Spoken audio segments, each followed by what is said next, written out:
kenapa umat Muslim, komunitas Muslim secara global itu mundur gitu. Jadi ya puji nama Tuhan, shalom, selamat pagi, salam sejahtera untuk kita semua. Kembali jumpa bersama saya di channel Teva Kreatif. Sobatku, pada kesempatan ini kita akan mendengarkan lagi diskusi yang sangat seru, yaitu Ibu Kumaila yang membawakan lagi banyak fakta yang belum diketahui oleh banyak kalangan masyarakat. Ya saudaraku, penasaran dengan diskusinya? Mari kita sama-sama tonton video berikut ini. Ya, dan untuk episode kali ini, pertanyaan aku sebenarnya ini pertanyaan yang klasik ya, mengenai kenapa umat Muslim, komunitas Muslim secara global itu mundur gitu. Jadi secara pendidikan terbelakang, secara ekonomi sulit.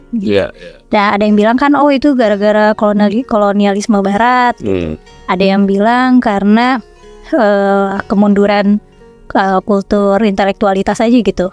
Ada yang bilang karena Islamnya sendiri gitu. Islamnya tidak pro ilmu pengetahuan, tidak pro inovasi gitu. Tapi kan Islam ini pernah jaya nih. Tapi apakah kemajuan dan peradaban Islam itu faktornya terkait langsung dengan doktrin Islam atau enggak gitu? Sebenarnya tuh faktor-faktor utama kemunduran peradaban Muslim tuh apa sih? Apa gitu ya? Nah, pertama, pertanyaan atau isu ini bukan sesuatu yang baru sebetulnya. Dan ini ironi lain dari masalah ini, karena pertanyaan tentang kemunduran umat Islam itu dari 1 abad yang silam. Jadi kalau sekarang kita lihat data-data tentang kaum Muslim di dunia yang stagnan atau mundur, tidak seperti negara-negara maju lainnya, itu situasi yang sama yang terjadi 1 abad yang silam. Gitu. Jadi sejak awal abad ke-20, pertanyaan tentang kaum Muslim terbelakang itu sudah dimunculkan, dan mengapa kaum Muslim terbelakang sudah dicoba dijawab oleh banyak ulama pada saat itu. Ya, nah sebetulnya kan kalau kita lihat sekarang, mengapa kaum Muslim mundur? Pertanyaannya adalah apa buktinya mundur, gitu kan? Karena ada sebagian negara-negara Muslim yang sangat maju dalam artian secara ekonomi lah paling tidak. Kalau kita lihat misalnya negara-negara di kawasan Teluk, ya, memang kalau kita lihat di negara-negara Arab di kawasan Teluk, secara ekonomi mereka makmur, sangat makmur kan, dan ukurannya misalnya pendapatan per kapitanya di atas rata-rata dunia. Arab Saudi, Oman, Bahrain, Kuwait itu cukup maju. Nah, tetapi ketika kita mengatakan kaum Muslim mundur atau terbelakang, itu kita bicara secara umum, ya. Yang disebut kaum Muslim itu biasanya adalah mereka yang hidup di negara-negara mayoritas penduduknya Muslim, ya. Di dunia ini sekarang ini ada sekitar 50-an negara yang mayoritas penduduknya Muslim. Nah, kalau kita lihat dari 50 negara itu, hanya ada 7 negara yang pendapatan per kapitanya di atas rata-rata dunia. Sisanya semua di bawah itu. Dan negara-negara itu yang di daerah Teluk tadi? Iya, 6 negara Teluk, 1 negara tetangga kita yaitu Brunei Darussalam. Berarti kurang lebih yang makmur itu makmur minyak ya? Iya, itu apa ya? Tidak bisa dibanggakan karena majunya bukan dari kreativitas, bukan dari kerja keras, tapi berkah alam gitu. Iya. Artinya kalau tidak ada itu, ya seperti negara-negara Muslim pada umumnya tidak bisa berkembang. Berarti kalau misalnya faktor kemunduran intelektualitas itu, kalau kita kalau ditanya sebabnya itu kan sangat beragam sekali, ya. Nah, karena pertanyaan ini sudah muncul sejak lama, para ulama, para sarjana mencoba mencari jawabannya. Ada yang mengatakan bahwa ya karena umat Islam jauh dari ajarannya. Iya, ada yang bilang gitu. Ada yang bilang gitu. Nah, persoalannya ajaran yang mana nih? Karena di dalam ajaran Islam kan banyak juga ada sarjana lain atau ulama lain mengatakan jangan-jangan karena umat Islam terpengaruh pada satu ajaran Islam sendiri. Misalnya ada doktrin tentang fatalisme. Fatalisme itu adalah keyakinan atau paham yang terlalu bergantung kepada Tuhan secara berlebihan, ya. Itu kan doktrin agama juga. Nah, ulama seperti Abduh misalnya, Muhammad Abduh adalah seorang ulama Mesir, mengatakan ya, salah satu sebab kemunduran karena umat Islam terlalu fatalis.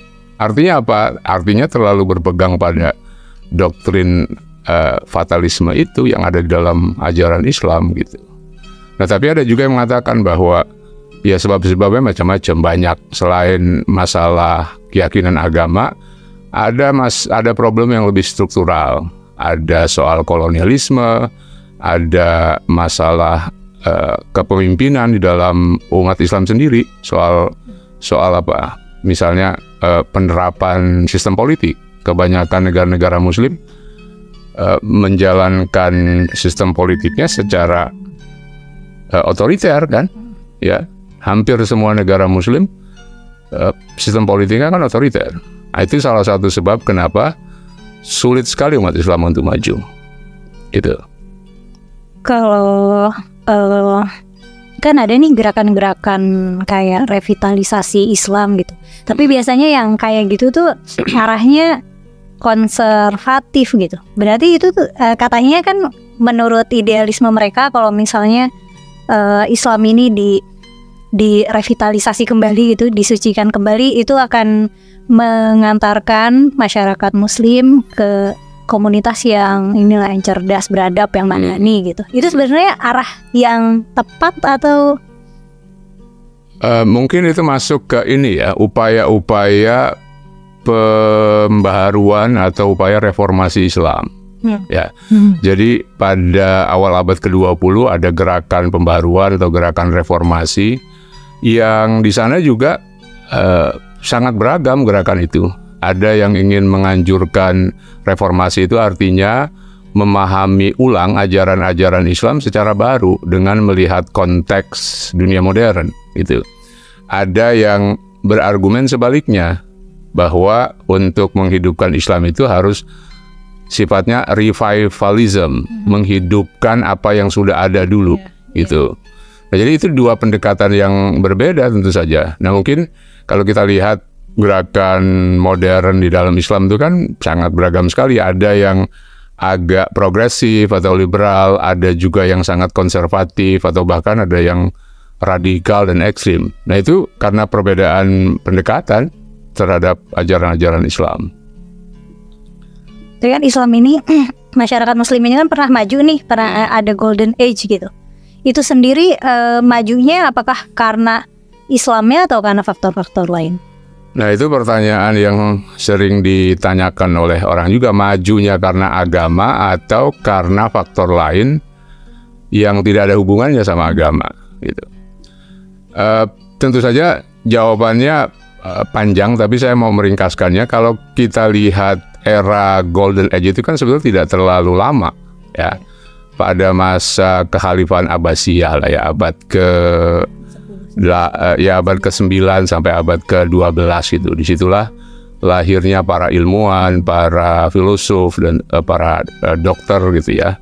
Setelah abad ke-13 mulai terjadi kemunduran. Itu jadi The Golden Age itu sekitar 200-300 tahun, dan itu pun tidak langgeng. Kalau kita lihat kerajaan-kerajaan Islam, ada peperangan di sana, ada pemberontakan dan seterusnya gitu. Nah, tapi yang jadi ukuran biasanya adalah produk pengetahuan, bahwa ada buku-buku, ada literatur yang ditulis dan diproduksi oleh para sejarawan, para sarjana Muslim. Ya, nah biasanya ukurannya itu. Nah, apa yang membuat peradaban Islam itu tiba-tiba sangat maju, berkembang luar biasa? Faktor utamanya menurut saya adalah keterbukaan. Ya, saya selalu mengatakan bahwa untuk mengulangi peradaban Islam yang pernah jaya dulu, ya kita harus mengulangi attitude-nya. Ya, kita harus mengulangi perilaku para elit Muslim, para tokoh Muslim pada saat itu yang sangat terbuka. Itu yang tidak banyak dipahami orang. Jadi kalau mau mencontoh era kegemilangan Islam, kita harus mencontoh perilaku sarjana dan para pemimpinnya, yaitu sangat terbuka sekali terhadap budaya asing. Nah, jadi kalau ada orang yang anti asing, sedikit-sedikit menolak Barat, sedikit-sedikit menolak hal-hal yang berbau asing, itu nggak akan pernah bisa maju.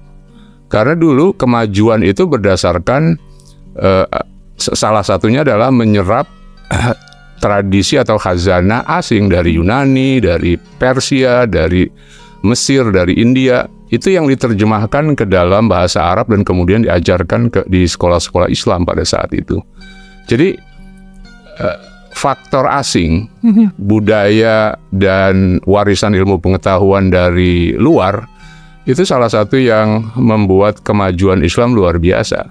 Jangan lupa kalau kita bicara tentang kemajuan dan bicara tentang khazanah keilmuan, kita berbicara tentang ilmu-ilmu duniawi, ya. Dulu dalam sejarah Islam disebut ulumul awail, ilmu-ilmu pertama.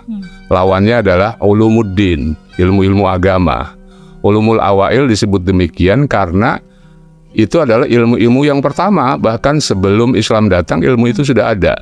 Filsafat, kedokteran, astronomi yang banyak berkembang di sekitar kawasan Timur Tengah dulu, ya. Karena itu adalah tempat perjumpaan peradaban-peradaban klasik. Ada Romawi di situ, ada Persia, dan bahasa Yunani zaman itu adalah salah satu lingua franca yang dipertukarkan, yang dipercakapkan oleh manusia pada saat itu. Jadi Islam itu salah satu yang membuatnya berkembang, peradaban Islam, karena dia bertemu dengan peradaban lain yang sudah ada terlebih dahulu. Kalau tidak ada itu, ya agama ini tetap menjadi agama padang pasir, nggak ada perkembangannya. Karena ilmu awail itu, ilmu dunia itu kan kayak semua orang di belahan dunia lain juga mencoba mempelajari itu, ya, mencoba mempelajari alam semesta gitu. Iya, dan itu yang bermanfaat buat kemanusiaan. Gitu. Kalau kita mempelajari agama kan terbatas hanya untuk urusan ibadah, untuk urusan hubungan kita sama Tuhan. Misalnya belajar hadis atau belajar Quran, tujuannya kan untuk tujuan keagamaan. Tapi kalau Anda belajar astronomi, kedokteran, itu bermanfaat buat manusia secara umum. Ya. Implikasi ilmunya kemana-mana. Sangat luas. Itu yang menjelaskan kenapa yang diterjemahkan karya-karya ulama Muslim itu bukan buku-buku agama, tetapi buku filsafat, buku kedokteran, ya. Misalnya buku kedokteran Ibnu Sina, Al-Qanun fit Tibb, itu diterjemahkan ke dalam bahasa Latin dan diajarkan di universitas-universitas Eropa selama lebih dari 400 tahun. Itu bukan bukunya Asy-Syafi'i, bukan bukunya Al-Bukhari, tapi buku-buku para filosof dan para dokter yang ada pada saat itu. Iya, kayaknya itu juga salah kaprahnya umat Muslim yang suka bilang, misalnya kayak, iya ulama-ulama, ada perbedaan pemahaman makna ulama zaman itu dan sekarang gitu. Kalau ulama sekarang kan biasanya orang mempersepsikannya kayak ustadz-ustadz yang ceramah di masjid, gitu. Lagi pada abad kemasan Islam kan yang disebut ulama itu ya saintis. Sebetulnya sampai sekarang, Mila, kalau kamu ke Timur Tengah, saya ini pernah hidup di Yordania cukup lama. Di televisi atau di radio kalau dengar kata ulama itu bukan ulama MUI, tapi ulama ya ulama dalam artian umum. Bisa, kalau ulama agama disebut ulama ad-diniyah gitu. Tapi kalau ulama saja ya termasuk para fisikawan, ahli kimia, ahli biologi itu disebut ulama. Gitu. Yang disebut misalnya ijtima al-ulama, di sana perkumpulan ulama itu maksudnya adalah ulama sekuler, ulama umum gitu. Nah, cuma udah sampai di Indonesia ada salah kaprah. Ulama itu ya cuma ulama agama gitu. Agama. Sama ustadz juga jadinya, kalau di kita ustadz itu ya ustadz. Kalau di Mesir itu ustadz profesor, atau di dunia Arab secara umum ustadz itu profesor. Jadi setelah doktor itu al-ustadz, al-ustadz itu profesor. Jadi suatu title yang sangat yang tinggi sekali dan dihormati.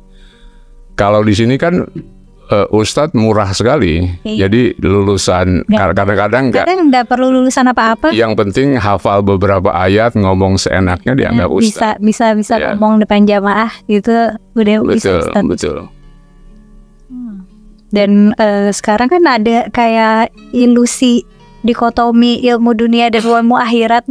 Waktu itu tuh aku pernah lihat ada konten waktu itu acara apa namanya? Clash of Champions. Saya sambil minum ya.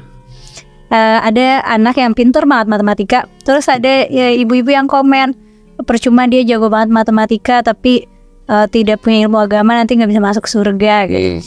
Itu attitude yang mungkin nggak populer kok di abad keemasan kali ya. Perbedaan atau dikotomi ilmu agama dan ilmu umum antara ulumuddin sama ulumul awail itu baru terjadi abad ke-10 ya, mulainya abad ke-11, abad ke-12 dan puncaknya setelah itu tentu saja. Nah, salah satu orang yang berjasa membuat dikotomi itu Al-Ghazali. Karena Al-Ghazali ini kan dia salah satu rektor pertama An-Nizamiyah di Baghdad.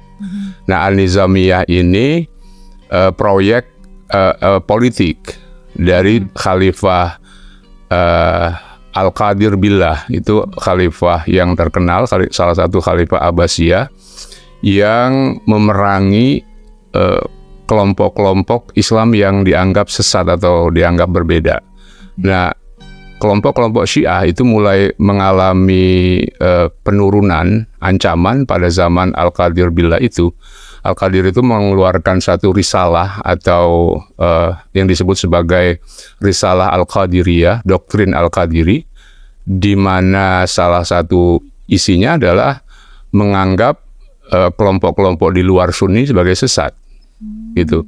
Nah, Al-Ghazali berada dalam rezim itu, dalam rezim yang dikembangkan oleh Al-Qadiri. An-Nizamiyah itu adalah proyek pendidikan yang lebih mengutamakan pendidikan agama. Dari sanalah kemudian Al-Ghazali menulis karya klasiknya Ihya Ulumuddin. Coba lihat dari judulnya, Ihya Ulumuddin itu artinya menghidupkan ilmu-ilmu agama. Jadi artinya dia merasa terancam dengan dominasi ilmu-ilmu awal, ilmu-ilmu dunia.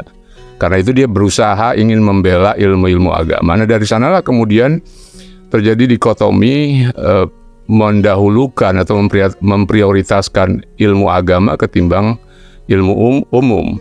Nah, apa yang kita rasakan di awal di abad ke-20 dan sampai sekarang, dikotomi itu kan masih terasa.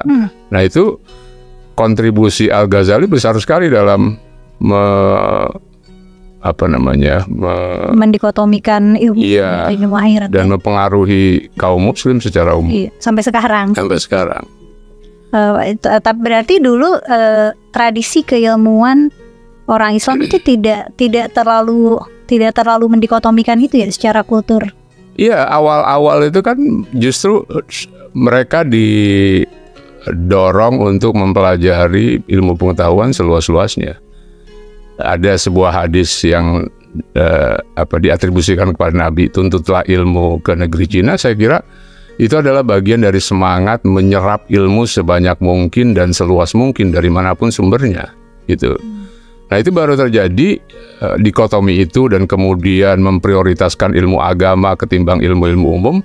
Itu setelah kemunduran Islam, setelah abad ke-13. Coba kita perhatikan dalam sejarah Islam, setelah abad ke-13 itu hampir tidak ada produksi pengetahuan, kecuali buku-buku agama.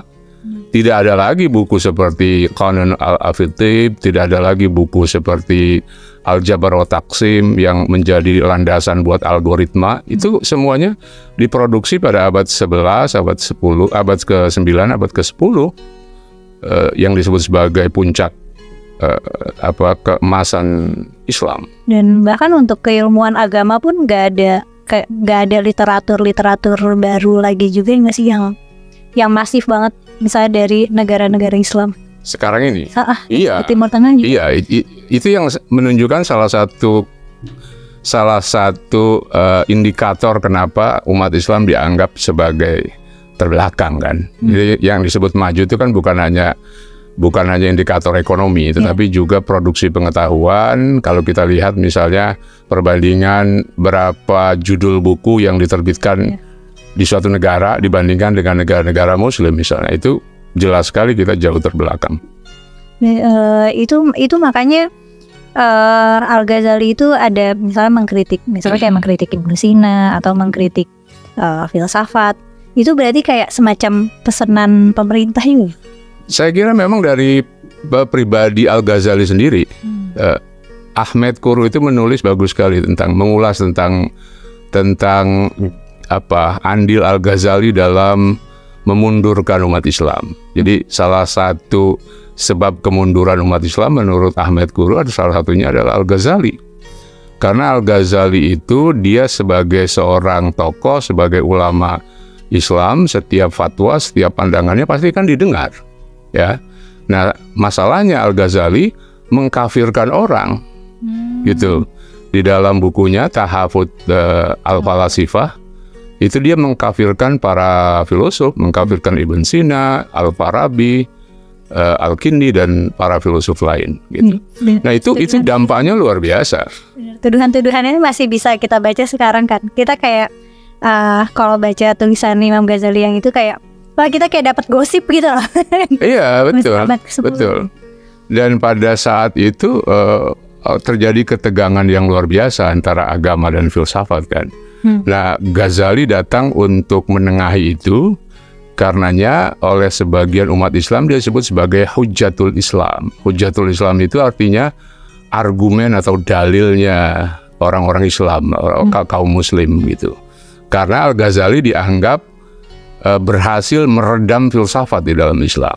Ya, filsafat itu kan mengajak kita untuk berpikir kritis, mengajak kita untuk keluar dari kotak penafsiran yang dilakukan oleh agama selama ini. Coba baca buku-buku filsafat Islam ya yang ditulis Al-Farabi, Ibn Sina. Mereka punya definisi, punya penjelasan sendiri tentang Tuhan yang jauh dari penjelasan tradisional gitu. Nah itu membuat marah kaum teolog termasuk Al-Ghazali di dalamnya. Yang kemudian jadinya mengkafirkan para filsuf itu ya? Iya, jadi dasar Al-Ghazali mengkafirkan para filosof karena beberapa pandangannya itu dianggap tidak sesuai lagi dengan ajaran Islam gitu. Dan berarti momentumnya itu Al-Ghazali itu berhasil shifting kayak apa ya? Berhasil menggeser kultur intelektualitas yang tadinya pro filsafat. Filsafat itu kan kurang lebih kayak cikal bakal segala ilmu gitu ya. Karena filsafat itu kayak seni bertanya pertanyaan-pertanyaan yang esensial di dasar gitu. Nah dengan ketiadaan kultur itu dan dikotakkan dalam Hujjatul Islam gitu, itu membuat ya intelektualitas umat Muslim gitu secara global ya relatif stagnan atau bahkan mundur gitu. Iya, menurut Ahmed Quru jasa Al-Ghazali dalam memundurkan umat Islam itu besar sekali. Kalau Al-Ghazali itu bukan siapa-siapa, mungkin nggak terlalu berguna juga gitu lah, nggak akan dianggap orang. Tapi kan Al-Ghazali tokoh yang sangat besar pada saat itu yang membuat dia dosanya menjadi sangat besar karena pengaruhnya, karena ketokohannya, dan dia dengan mengharamkan dengan mengkafirkan beberapa filosof aja itu memberikan dampak yang sangat buruk. Orang kan setelah itu jadi takut belajar filsafat, atau paling tidak jadi tabu atau enggan belajar filsafat. Padahal salah satu indikator kemajuan peradaban Islam itu adalah produksi filsafat kan. Iya. Gitu. Dan sampai sekarang kan karya Imam Ghazali itu masih jadi rujukan utama ya santri-santri dan mahasiswa studi Islam gitu. Ihya Ulumuddin itu masih diajarkan di pesantren-pesantren dan dan dianggap sebagai kitab yang sangat agung buat umat Islam. Panduan hidup. Iya, betul. Itu kan kalau secara tradisi intelektualitas gitu. Kalau secara ekonomi kan selain negara-negara yang memang mendapatkan berkah alam, masyarakat Muslim kan cenderung miskin. Itu apakah ada hubungannya sama tadi stagnansi intelektualitas atau karena sistem politiknya jelek gitu, sistem politiknya jelek dan korup?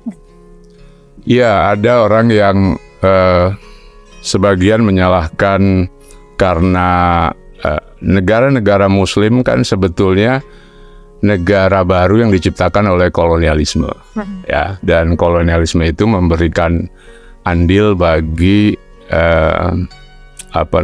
bagi sistem politik dan bagi perkembangan politik negara-negara Muslim kemudian. Ya, meskipun ini bukan alasan sebetulnya, beberapa negara baru ya yang muncul setelah Perang Dunia Kedua misalnya, itu bisa berkembang, bisa maju gitu. Jadi problemnya atau masalahnya sebetulnya cukup kompleks ya. Nah, hanya secara umum memang kalau kita lihat ukurannya kan macam-macam. Ada secara ekonomi rata-rata di bawah, pendapatan per kapitanya di bawah rata-rata dunia. Secara politik kalau kita lihat indeks demokrasi ya, itu negara paling demokratis dari di antara 50 negara Muslim itu cuma ada 2 yang masuk kategori flawed democracy. Jadi ada yang full democracy kalau menurut mengacu pada indeks demokrasi yang dibuat oleh The Economist Intelligence Unit ya. Yang pertama itu adalah full democracy, yang kedua flawed democracy, demokrasi yang cacat gitu. Yang ketiga hybrid demokrasi, demokrasi campuran, dia separuh otoriter, separuh demokratis. Nah, yang keempat itu adalah otoritarianisme. Sebagian besar negara Muslim itu otoritarian bentuknya. Ada yang hibrid, dan hanya ada 2 atau 3 negara yang flawed demokrasi, yang demokrasinya cukup bagus, tapi ada beberapa prakteknya yang tidak sempurna. Itu disebut demokrasi cacat. Nah, itu cuma Indonesia dan Malaysia yang tertinggi. Dan itu pun bukan 40 besar. Jadi 40 teratas itu umumnya negara-negara non-Muslim. Ya, nah kalau kita lihat peringkat demokrasi negara-negara Muslim rata-rata 100 peringkatnya 100 lebih gitu. Indonesia sekitar 50-an, Malaysia sekitar 40-an. Jadi nomor 1 itu Malaysia. Paling demokratis dari ukuran demokrasi. Dari ukuran demokrasi, kalau apa yang menyebabkan negara Muslim itu cenderung miskin, berarti bisa jadi karena dampak. Iya, lagi-lagi mungkin politik atau sistem politik bukan satu-satunya, tetapi kan demokrasi memberikan harapan, memberikan peluang buat perbaikan ekonomi. Itu kan terbukti dari banyak negara yang mempraktikkan ekonomi, yang mempraktikkan demokrasi. Mereka punya peluang untuk memperbaiki ekonominya. Demokrasi kan sebetulnya adalah mengoreksi kesalahan. Setiap negara, setiap pemerintahan itu pasti punya kesalahan. Kalau sistem otoriter, pemerintahnya salah, ngoreksinya susah, nggak bisa diganti. Nah, dengan demokrasi kalau ada kesalahan bisa diganti. Ya. Jika warganya bisa mengoreksi. Jika warga bisa mengoreksi, dan itu yang menjelaskan kenapa negara-negara maju umumnya sistem politiknya demokrasi gitu. Ya, jadi kalau ada kekeliruan, pemimpinnya tidak perform, itu bisa diganti 5 tahun sekali atau sekian tahun sekali. Nah, sementara negara-negara Muslim umumnya otoriter. Jadi kalau pemimpinnya buruk, ya sepanjang hidupnya buruk gitu. Itu penjelasannya sebetulnya kenapa demokrasi itu sering dikaitkan dengan kesejahteraan ekonomi gitu. Kalau mengenai ini, kemunduran peradaban Muslim secara global ini ada hubungannya juga nggak sama intensitas konflik yang terjadi sekarang gitu? Apakah karena negara-negara ini lemah dan secara pendidikan tidak kompetitif gitu, tidak unggul, ini yang bikin konflik Timur Tengah tuh jadi memanas gitu. Nah, kita yang di Indonesia nih seringnya ramainya kan melihat berita-berita ini dengan kacamata agama atau kacamata konspirasi gitu. Wah, ini karena Amerika mau mengacak-ngacak Islam gitu. Atau ngelihat ini seolah tuh perang agama gitu. Ini tuh kalau ada penjelasan sederhananya, gimana sih cara memahami konflik yang terjadi sekarang gitu?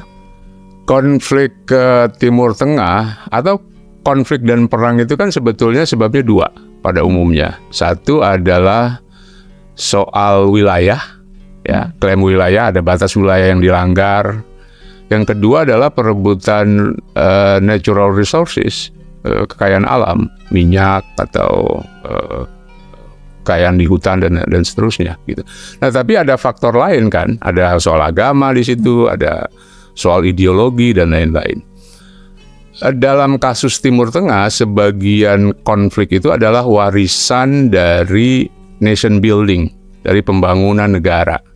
Jadi sebagian besar negara di Timur Tengah itu diciptakan oleh kolonialisme. Sebelum Perang Dunia Pertama, di dunia Islam itu, atau di Timur Tengah khususnya, hanya ada dua negara yang merdeka, yaitu Utsmaniyah dan Iran. Ya, itu hanya dua itu. Yang lainnya semua either di bawah Utsmaniyah atau di bawah kolonialisme yang lain. Masalahnya muncul setelah Utsmaniyah ini runtuh ya. Setelah Perang Dunia Pertama, karena Utsmaniyah beraliansi dengan yang disebut sebagai central power. Ada Jerman di sana, ada Austria Hongaria, dan kalah perang dari Inggris dan Prancis. Ya, Inggris, Prancis, dan Rusia itu yang disebut sebagai kekuatan sekutu. Ya, kekuatan tengah itu Jerman, Austria, Hongaria, dan Utsmaniyah. Ya, Ottoman itu aliansinya sama Jerman. Nah, kebetulan kalah perang pada Perang Dunia Pertama. Sama seperti hukum dunia pada saat itu, yang kalah perang itu wilayahnya diambil sama yang pemenang. Itu yang menjelaskan kenapa wilayah-wilayah Utsmaniyah di Timur Tengah diambil oleh Inggris dan Prancis, ya. Dan itu yang juga yang menjelaskan kenapa kemudian Inggris berinisiatif untuk membelah beberapa wilayah, ya, memecah beberapa wilayah di kawasan Timur Tengah menjadi beberapa negara.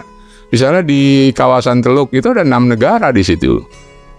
Ya, di Syam atau di daerah Syria itu ada 4 negara. Ada Yordania, ada Syria, ada Lebanon, dan ada 5 malah, ada Palestina dan Israel. Gitu. Jadi itu inisiatif yang diberikan oleh para penguasa kolonial pada saat itu. Dan dunia memang pada saat itu berjalan ya seperti itu. Sebelum tahun 1920,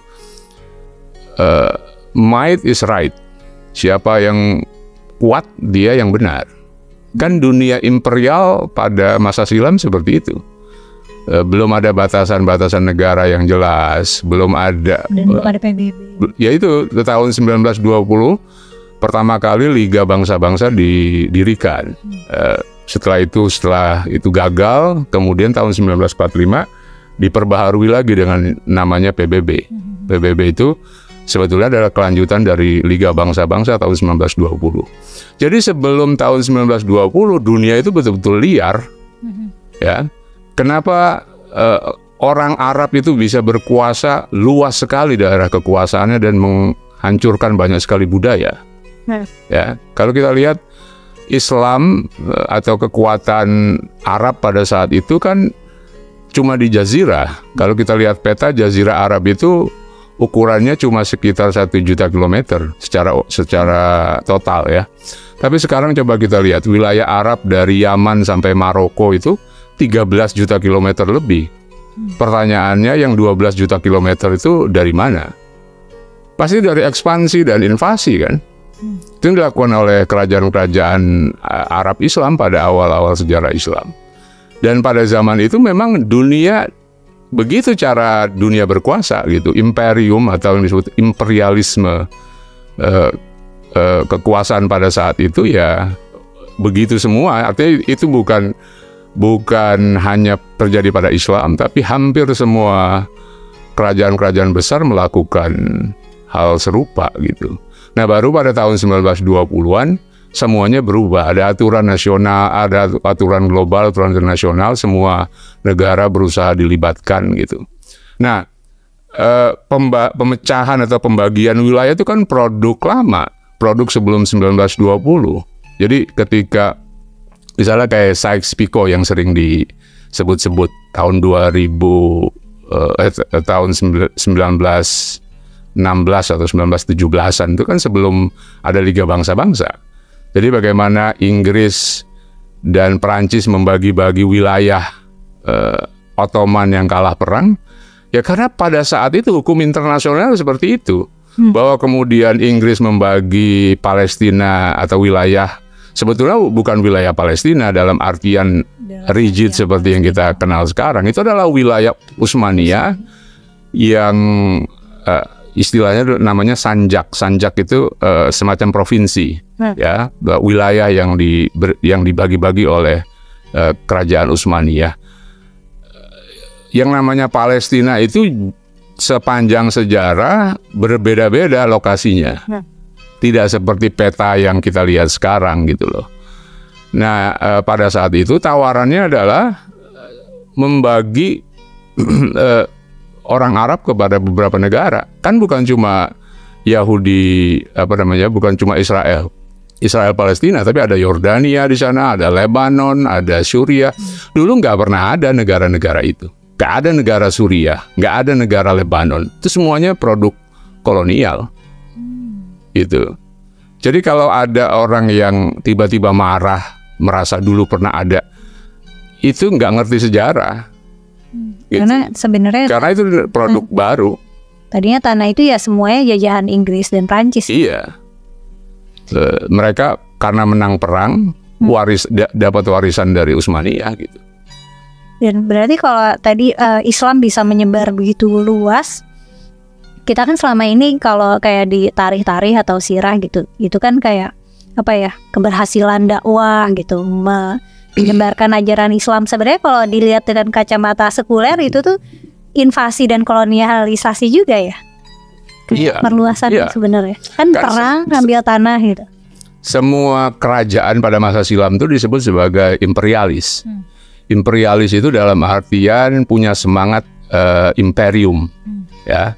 Jadi khilafah itu kan adalah imperialisme. Khilafah itu ingin menguasai wilayah sebanyak-banyaknya, seluas-luasnya, bukan hanya satu kerajaan, tapi ada banyak wilayah yang dikuasai. Itulah khilafah, ya. Karena itu kalau kita lihat misalnya kerajaan-kerajaan Islam kalau bentuknya masih kecil, dia nggak mau pemimpinnya tidak mengklaim sebagai khalifah, tapi sebagai sultan atau sebagai amir. Biasanya begitu. Karena kalau khalifah itu akan berarti jadi bagian imperial gitu ya? Iya, kalau dia sudah merasa besar, misal contohnya adalah kekhalifahan Umayyah di Spanyol, di Andalusia. Ketika mereka kalah di kudeta oleh Abbasiyah di Damaskus, di daerah timur, sebagian keturunannya melarikan diri ke Spanyol, ke Andalusia. Mereka mendirikan kerajaan di sana. Jadi ada dua kerajaan Islam pada awal-awal sejarah Islam. Ada Abbasiyah di timur, ada Umayyah di barat, di Spanyol. Nah, awal-awal Abdurrahman pertama tidak mendaku dirinya sebagai khalifah karena kekuasaannya kecil. Tapi begitu kekuasaannya melebar, termasuk wilayah di Maroko dan daerah Afrika Utara, dia mengklaim dirinya sebagai khalifah, gitu. Jadi khalifah itu sangat erat kaitannya dengan imperialisme, dengan semangat imperium yang dibangun oleh kekuasaan pada saat itu. Ya, ini konteks baru buat aku, kayak kacamata baru juga ya gitu. Iya kan, imperialisme itu asal kata dari imperium. Imperium itu bukan satu kekuasaan atau pemerintahan satu negara, tapi bisa banyak wilayah yang disatukan, yang berusaha dikuasai. Dan pemerintahan pada masa silam ya umumnya imperialis, Romawi, Persia, ya, termasuk kerajaan-kerajaan Islam. Berarti sebenarnya kayak momentum yang paling kenceng dari kemunduran peradaban Islam itu ketika Utsmani kalah. Sejak Utsmani berkuasa sebetulnya ya, Utsmani berkuasa itu abad ke-16, 1500-an. Itu umat Islam sudah dalam keadaan mundur. Khususnya kalau kita bicara tentang produk pengetahuan dan budaya ya. Kalau militer sih masih hebat. Kalau militer masih hebat. Karena pada saat itu Eropa kan baru bangkit. Abad ke-16 ada Renaissance, ada reformasi Kristen. Nah, itu mulai bangkit. Jadi ini menarik sebetulnya, kejatuhan Islam di Andalusia hampir berbarengan dengan kebangkitan Islam di Konstantinopel di Turki. Jadi yang di sebelah sana Islam enggak di Andalusia Islam jatuh, di Konstantinopel itu di Turki itu Islam mulai bangkit gitu. Jadi di bagian selatan Eropa Islam hancur, tapi di bagian timur dan di bagian timurnya itu mulai menanjak. Itu abad 16. Abad 16, 15-16. Berarti kalau kita lihat timeline-nya gini, kayak tahun 8, 9, 10, 11 itu ilmu pengetahuan lagi jadi nih, Golden Age. Terus tapi ada pengaruh Al-Ghazali di abad 10, 11. Jadi mungkin tradisi ilmu pengetahuan tuh jadi menurun. Betul. 13, 14, 15 itu zaman konflik dan ada pasukan Tartar datang, Mongol, ada perang salib, ada macam-macam. Itu terjadi konflik yang luar biasa pada abad 15. Pada abad ke-12 sampai abad ke-15. Oke, banyak banget perang. Peristiwa perang dan konflik pada masa itu. Terus mungkin juga tradisi keilmuan menurun, sementara di Barat lagi baru pencerahan. Terus di Islam akhirnya runtuh. Emang secara peradaban sudah mulai mundur, tapi kayak momentum runtuh bangetnya itu karena kalah perang dari mana-mana, kalah sama Mongol, sejak abad ke-17 Eropa menguasai dunia, mengeksplorasi terra incognita, daerah-daerah yang belum dikenal, melakukan eksplorasi ke berbagai benua ya. Dan di sanalah mulai terjadi imperialisme modern. Ya, terjadi kolonialisme, penjajahan. Itu kan mulanya abad ke-17 ke-18. Seiring dengan era industrialisasi di Eropa, butuh modal yang lebih besar, keperluan untuk meluaskan industri. Kolonialisme berjalan seiring dengan itu. Kolonialisme Barat Eropa. Berarti konflik-konflik yang sekarang kisruh itu sebenarnya sisaan dari pembagian negara pada setelah itu ya. Sisa dari konflik-konflik yang dialami oleh dunia Islam itu sebetulnya ada residu yang belum selesai dari nation building, dari pembangunan negara. Nggak usah jauh-jauh di kita ya, kelompok-kelompok radikal Islam, kelompok-kelompok ekstrim dalam Islam yang ingin masih terpengaruhi pikiran lama, ingin mendirikan negara Islam, ingin kembali kepada Islam yang ideal. Itu kan sebetulnya adalah residu dari perdebatan di BPUPKI, perdebatan di awal kemerdekaan Indonesia. Ingat, di BPUPKI ada dua kelompok besar, kelompok sekuler dan kelompok Islam. Kelompok sekuler yang kadang disebut sebagai kelompok nasionalis, mereka menolak Islam dimasukkan ke dalam konstitusi, dijadikan sebagai dasar negara. Sementara kelompok Islam itu menginginkan Indonesia sebagai negara Islam. Nah, singkat cerita, konsensus yang terjadi adalah Indonesia menjadi negara yang netral, tidak negara sekuler, tidak juga negara agama. Islam semuanya dibuang dari konstitusi. Ingat loh, konstitusi kita itu cukup unik. Tidak ada satu kata Islam pun di dalam konstitusi kita. Di Malaysia itu konstitusi Malaysia itu ada sekitar 30-an kata Islam di situ. Di Iran yang paling banyak, ada sekitar 200-an kata Islam disebut di dalam konstitusinya. Nah, Indonesia salah satu dari ada berapa ya, kalau ya sekitar 20-an negara, 19 atau 20 negara yang tidak menyebut kata Islam di dalamnya. Gitu. Tapi secara timeline kita tuh merdekanya juga berdekatan sama negara-negara Arab itu sih.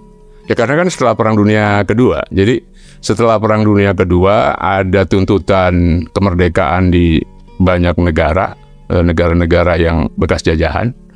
Kita beruntung dijajah oleh Belanda. Kenapa? Ya. Karena jadi nggak ikut terus-terus jajahan Inggris. Belanda itu waktu menyerahkan, ya bukan menyerahkan sebetulnya, setelah perjuangan kemerdekaan dan akhirnya Belanda sepakat di konferensi Meja Bundar, itu kan membentuk Indonesia Serikat, ya RIS, dan semangatnya meskipun dipecah-pecah tapi kan seluruh wilayah Indonesia itu satu pada saat itu, ya. Bandingkan dengan Inggris misalnya, cara Inggris itu sebetulnya bukan Inggris yang memecah, tapi Inggris menampung inisiatif-inisiatif yang muncul di negara jajahannya. Misalnya di dalam kasus India, kenapa ada negara Islam Pakistan? Negara Islam Pakistan itu adalah inisiatif dari orang-orang Muslim di India yang menginginkan mereka negara terpisah. Jadi yang namanya two-state solution itu bukan hanya ditawarkan kepada Palestina dan Israel. Two-state solution ditawarkan di hampir semua jajahan Inggris. Gitu. Jadi setiap kali ada potensi untuk konflik, elit-elit politik itu ditawarkan untuk memiliki negara sendiri. Itu yang menjelaskan kenapa Israel bukan di Indonesia, itu di Pulau Kalimantan ada 3 negara di situ. Ada Indonesia, ada Malaysia, ada Brunei, gitu. Itu cara Inggris menyelesaikan persoalan. Kalau di banyak negara yang ditawarkan oleh Inggris adalah itu. Jadi negara itu dipisah-pisah, tujuannya adalah untuk agar jangan terjadi konflik dan perang. Gitu. Tadi yang warga Inggris menampung aspirasi negara jajahan itu juga yang terjadi ketika warga Yahudi minta negara sendiri, ya? Ya, kalau ke tempat itu. Ya, ceritanya kan sebetulnya sejak abad ke-19 usaha untuk mendirikan negara Yahudi dari orang-orang Yahudi yang ada di Eropa khususnya yang menginginkan negara sendiri, kembali ke Zion. Zion itu sebuah bukit dan tempat di Yerusalem gitu, dan mereka memimpikan untuk kembali ke sana dan pada akhirnya kemudian memimpikan sebuah negara Yahudi, Judenstaat gitu, dan terus bergulir dan wilayah Utsmania itu kemudian diambil alih oleh Inggris dan Prancis. The rest is history gitu.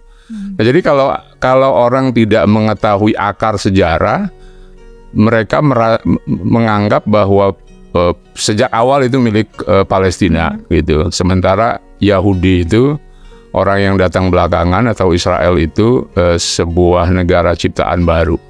Tetapi kalau kita lihat konteks kolonialisme dan bagaimana logika dunia berjalan pada saat itu, sebetulnya ya itu terjadi bukan hanya di Palestina, itu terjadi di hampir semua negara jajahan Inggris, gitu. Tapi kan kita nih merdeka relatif sama nih sama negara-negara jajahan Inggris ini. Kenapa dalam proses nation building kita udah kelar lebih cepat gitu dibanding yang di Timur Tengah ini? Menarik itu pertanyaan kamu, Mila. Proses negosiasi, proses diskusi yang dilakukan pada awal-awal kemerdekaan itu menurut saya penting, ya. Dan kita itu beruntung sekali memiliki para pendiri bangsa yang sangat cerdas dan very well educated, ya.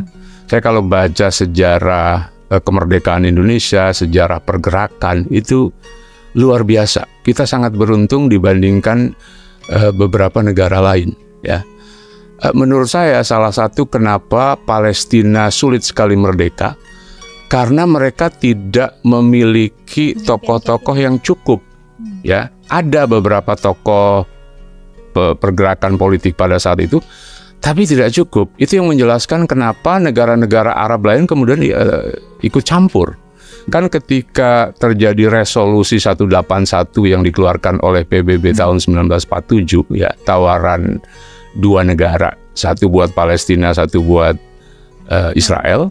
Israel langsung mendeklarasikan kemerdekaan. Harusnya kalau ada tokoh-tokoh pergerakan Palestina pada saat itu, mereka juga harus mendeklarasikan kemerdekaan dong. Terus kalau itu terjadi berarti udah gitu ya? Selesai. Sebetulnya kalau pada saat itu Palestina mendeklarasikan kemerdekaan, selesai. Bahwa mereka tidak puas itu harus diperjuangkan belakangan, jangan nyerang duluan. Jadi kan ketika Israel mendeklarasikan kemerdekaan, orang-orang Arab di sekitarnya, Yordania, Mesir dan lain-lain, nyerang Israel dengan harapan karena mereka merasa kuat, ya sebentar saja Israel dilibas habis gitu. Tapi rupanya mukjizat datang buat Israel gitu. Apa mukjizat?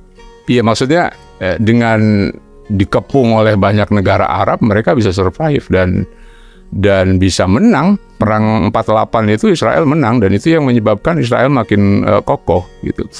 Nah, saya bayangkan kalau pada saat itu ada tokoh-tokoh pergerakan Palestina yang cukup, ya, punya semangat nasionalisme dan mengerti logika nation building, nggak akan terjadi itu isu Palestina, ya. Berarti sebenarnya yang kurang itu skill diplomasi, ya? Iya, dan kesadaran bahwa membangun negara itu tidak gampang. Coba bayangkan, kita di Indonesia itu perjanjian pertama namanya perjanjian Linggarjati. Isinya Itu tahun 1946 kalau tidak salah, 1 tahun setelah merdeka. Itu isinya 80% atau 90% merugikan kita. Karena itu perjanjian dengan itu perjanjian dengan Belanda. Jadi kan Belanda, kita deklarasi merdeka, mereka tidak mengakui itu. Jangan lupa loh, Belanda bagian dari Eropa, dan hampir semua negara Eropa adalah negara penjajah. Pasti mereka mendukung Belanda dong. Gitu. Logikanya kan seperti itu. Nah, karena itu perjuangan kemerdekaan para pendiri bangsa itu luar biasa. Di Linggarjati, di perjanjian Linggarjati, Bung Karno, Presiden Soekarno dan para tokoh pada saat itu menerima. Kan di dalam perjanjian Linggarjati itu cuma Sumatera, Jawa dan Madura, sisanya itu masih tetap dikuasai oleh Belanda. Itu harus diterima. Banyak sekali pemuda yang protes, nggak mau menerima. Kalau nggak diterima takutnya konflik senjata. Kalau nggak diterima, nggak selesai persoalan. Itu yang dilakukan, yang terjadi pada Palestina. Ada resolusi mereka nggak terima. Gitu.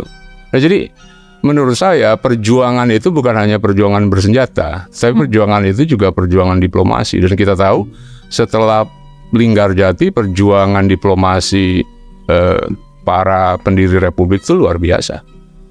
Ada Haji Agus Salim, ada beberapa tokoh Muslim yang luar biasa seperti Muhammad Rum. Itu luar biasa perannya dalam membangun diplomasi kita. Tapi kan fast forward sekarang nih, Israel nyerang Gaza udah lulu lantak nih, udah kayak korbannya sekarang entah berapa, tapi pokoknya banyak banget. Udah gitu Israel juga kan nyerang Iran dan Lebanon. Itu kalau udah sekuat ini dan Israel juga dapat support dari Amerika, itu gimana ya? Itu gimana? Stalemate, buntu. Itu yang dikhawatirkan banyak orang kan sejauh ini, ya. Konflik mutakhir yang terjadi antara Israel dengan Iran ini kan kelanjutan dari masalah yang tidak selesai. Logikanya begini, Mila, kalau saya mau runut, ya.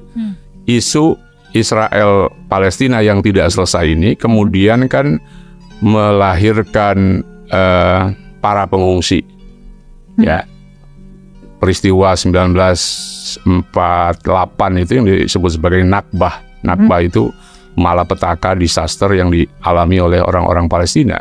Sebagian mereka mengungsi ke Yordania, umumnya ke Yordania. Ya, banyak sekali pengungsi Palestina di sana, termasuk PLO yang mengungsi. PLO itu sih partai atau PLO itu ya organisasi Palestine Liberation Organization yang didirikan oleh Yasser Arafat. Yang tujuannya untuk mendirikan negara Palestina. Dan mereka kan kemudian mendeklarasikan kemerdekaan Palestina tahun 1988 kan. Jadi Palestina itu merdeka tahun 1988. Padahal kalau mereka deklarasikan 1947 pada saat itu, atau 48 ya setelah resolusi PBB, mungkin trajektori sejarah Palestina itu akan berbeda sama sekali. Nggak ada konflik-konflik yang belakangan muncul. Konflik yang kayak setahun belakangan ini gitu ya, yang saya ekstrim. Iya, jadi konflik yang terjadi sekarang itu adalah residu dari masalah yang nggak selesai. Banyak pengungsi Palestina, waktu PLO tinggal di Yordania menciptakan masalah di sana. Apa? Kenal peristiwa Black September? Black September itu disebut September Hitam. Terjadi pada bulan September tahun 1970 ketika orang-orang Palestina yang masih memegang senjata dan mengangkat senjata ingin mengkudeta Raja Hussein. Bayangin coba, mereka ditampung dan di sana menciptakan masalah, dan itu yang menoreh luka sampai sekarang buat orang-orang Yordania. Makanya Yordania tidak sebetulnya kalau kita lihat, saya pernah tinggal di Yordania cukup lama, jadi tahu bagaimana psikologi orang Yordania terhadap orang Palestina. Iya. Jadi ada perasaan, ada luka yang ditorehkan tahun 1970 itu. Nah, sebagian pengungsi Palestina dan PLO-nya kemudian pindah ke Lebanon setelah ada ditumpas oleh Raja Hussein itu. Nah, di Lebanon itu menciptakan masalah kemudian Palestina ini. Perang saudara Lebanon itu tahun 1975 mulanya itu dipicu oleh ketegangan orang-orang Palestina di situ dengan kelompok Kristen Maronit. Awalnya kan dipicu oleh ketegangan Islam Kristen, perang saudara Lebanon. Ya, tahun 75, kemudian tahun 79 ada revolusi Islam Iran. Ya, 3 tahun kemudian Israel menginvasi Lebanon dan dari sanalah muncul Hizbullah. Hizbullah itu tahun 1982 sebagai respon atau reaksi terhadap invasi Israel ke Lebanon. Kenapa Israel invasi ke Lebanon? Karena tiap hari mereka dikirim rudal oleh PLO dari Lebanon. Oke. Jadi masih tetap ada kaitannya sama masalah Palestina. Tadinya gitu. Aku kira negara-negara Arab tidak serta-merta mendukung Palestina karena takut sama Amerika. Nggak terlalu terkait sebetulnya, bukan soal itu. Ya, toh mereka beberapa kali nyerang Israel kan. Sebagian besar dan konflik yang terjadi antara Arab dan Israel itu inisiatifnya dari negara-negara Arab karena mereka merasa percaya diri bisa mengalahkan Israel. Terutama dalam perang pertama 1948 itu inisiatifnya dari negara-negara Arab, dan juga perang 1973 dari Mesir gitu. Tapi kalau secara pengakuan internasional yang diakui itu Israel atau Palestina? Yang diakui Israel, karena kan yang mendeklarasikan diri pada saat itu cuma Israel. Sekarang Palestina sudah menjadi anggota PBB meskipun belum penuh. Ya, kalau dilihatnya occupied Palestine ya, maksudnya karena itu di bawah jajahan Israel atau enggak juga? Sebetulnya agak kompleks kemudian. Beberapa kan gini, pengakuan terhadap Israel negara-negara, jumlah negara di dunia lebih banyak daripada pengakuan terhadap Palestina. Alasannya sederhana, masing-masing negara itu punya prinsip. Salah satu prinsipnya adalah pengakuan terhadap kemerdekaan suatu bangsa itu harus dilakukan berdasarkan kesepakatan masing-masing negara yang bersangkutan.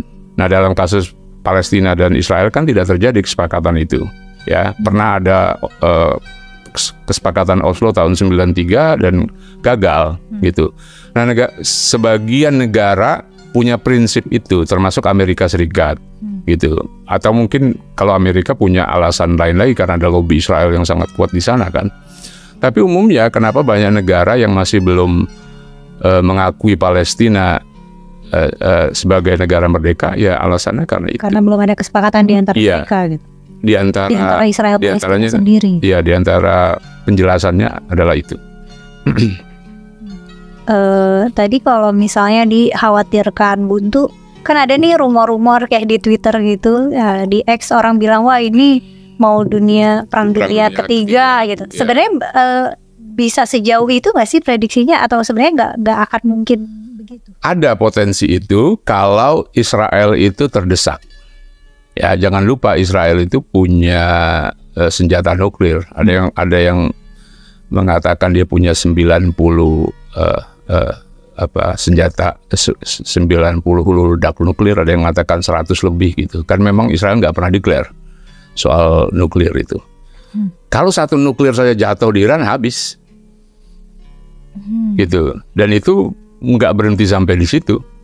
Negara-negara aliansi Iran akan membalas dan memberi bantuan dan tidak akan berhenti gitu. Nah, itu yang disebut sebagai bukan hanya perang dunia ketiga, itu akhir daripada dunia.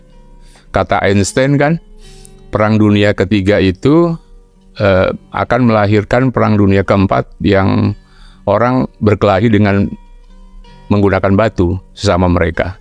Artinya setelah itu manusia kembali ke peradaban batu lagi. Habis semuanya.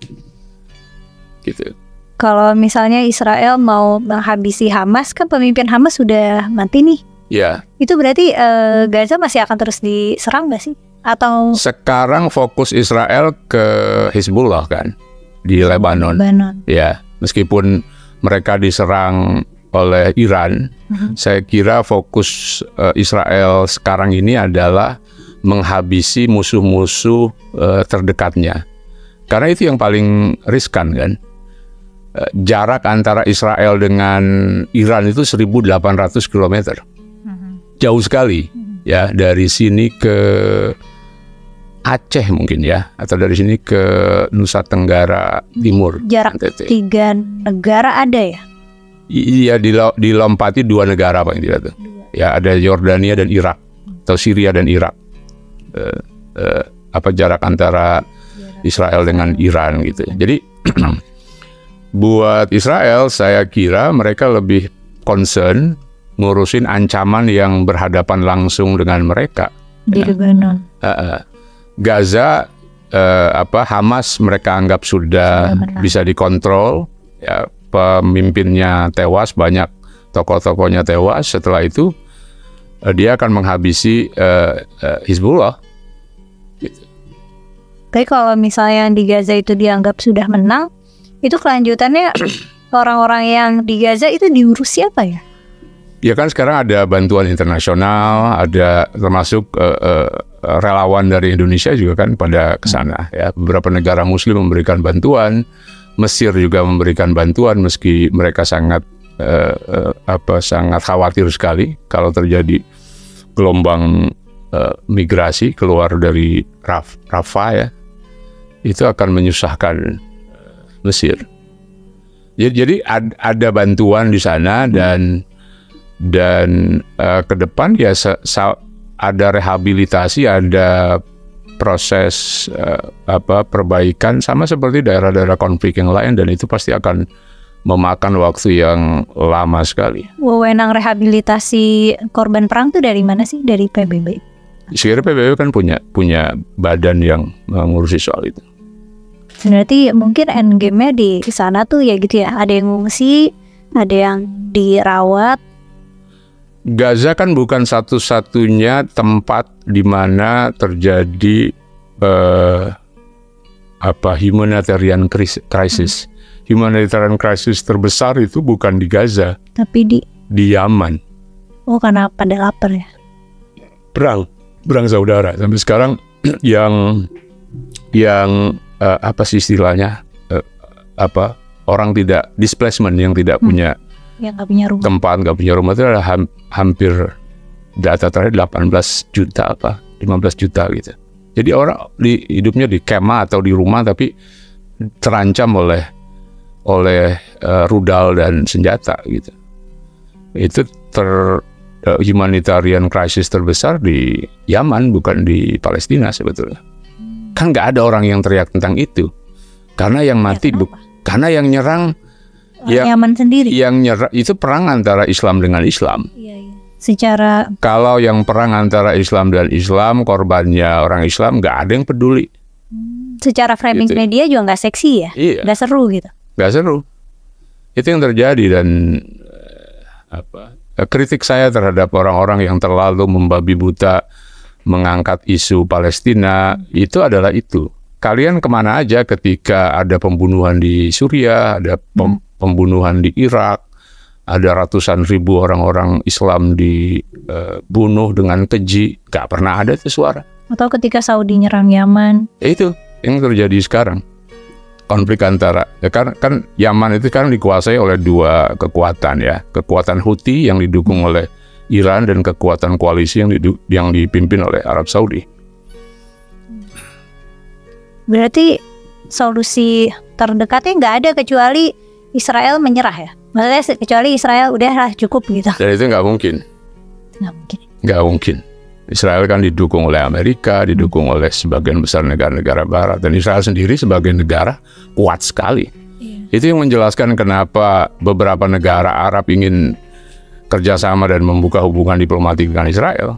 Jangan salah loh. Israel powerful. Uni Emirat Arab dan Bahrain mau bekerja sama dengan Israel dan membuka hubungan diplomatik, alasannya karena mereka takut sama Iran. Jadi bukan Iran buat orang-orang Teluk itu, buat negara-negara Teluk, lebih mengerikan daripada Israel. Kenapa begitu? Ya karena kan ada sejarahnya, ada konflik dan terutama di Bahrain ya. Bahrain itu unik. Jadi mayoritas penduduk Bahrain itu beragama Syiah. Meskipun pemimpinnya Sunni, rajanya Sunni, dan pada tahun 2011-2012 itu hampir jatuh rajanya, di demo oleh rakyatnya dan didukung oleh Iran. Jadi Iran itu dipandang oleh Bahrain sebagai ancaman. Cara mereka meminta perlindungan kan, kalau ke Amerika terlalu jauh minta perlindungan. Yang paling dekat minta perlindungan kepada Israel. Punya peralatan yang canggih, peralatan senjata yang canggih. Benyamin Netanyahu ini kan suka ngasih pandangan-pandangan yang aneh jahat gitu, yang kesannya tuh jahat gitu. Yang itu kan sebagai politisi nggak oke gitu. Tapi itu tidak menghentikan negara-negara lain mau mendukung dan mau kerjasama. Benyamin Netanyahu ini adalah pemimpin yang klop dengan Hamas. Jadi Netanyahu ini adalah kelompok radikalnya Israel.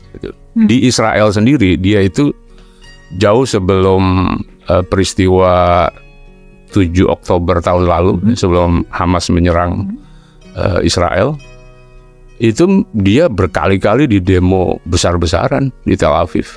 Karena ya diminta turun karena ada isu korupsi, ada isu macam-macam. Ya di samping perilakunya dalam kebijakan luar negeri, cara dia menghandle krisis, cara dia menghandle isu itu sangat tidak disukai oleh banyak, terutama kalangan terpelajar, kalangan elit di Israel, termasuk Yuval Noah Harari. Dia pernah demo dan pidato menentang Benjamin Netanyahu. Berarti ini ya, kalau misalnya untuk menjadi negara yang disegani, dihormati, dan orang gak mau musik ya, jadi negara yang kuat militer ya, gak harus pintar dan berakhlak gitu. Maksudnya gimana? Kan ini Israel kan dengan tindakan-tindakan yang dia lakukan setahun ini kan sangat terdokumentasi ya.